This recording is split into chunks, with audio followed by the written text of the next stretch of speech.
Assalomu alaykum. Men Atlantik okeani to'g'risidaman. Atlantik okeani hozir kattaligi jihatdan dunyoda ikkinchi o'rinda turadi, hammamizga ma'lum. Tinch okeanidan keyin.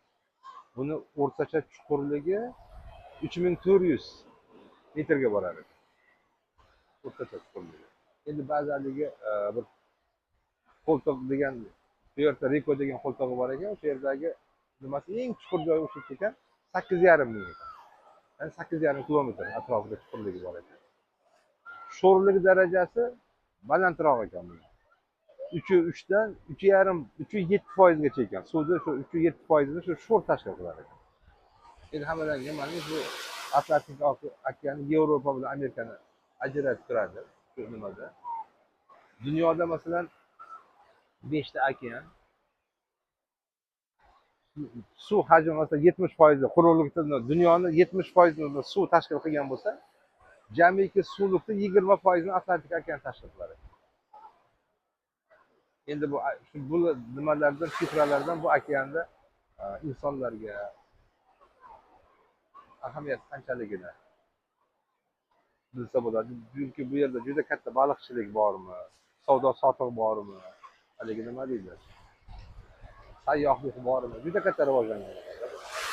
Mana hozir bu Mayami shahriga borsangizlar, Amerikani tarixida Amerikani hukumati juda katta ulushga ega ekan.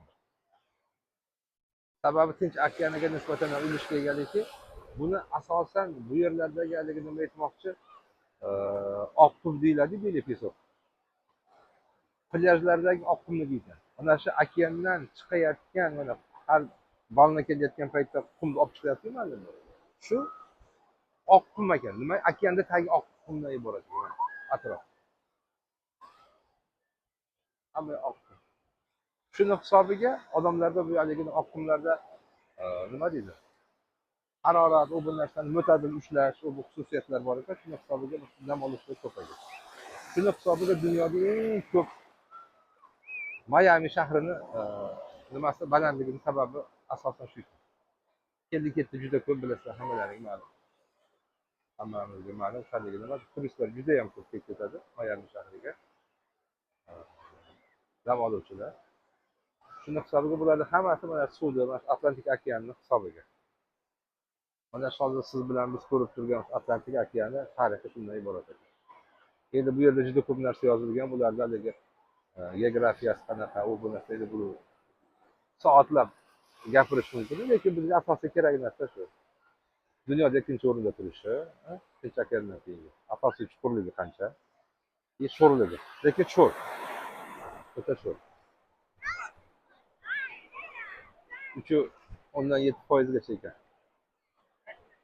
Tushunmas.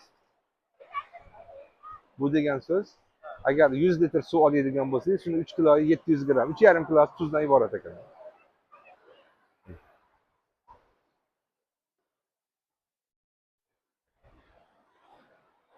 Atlantik okeani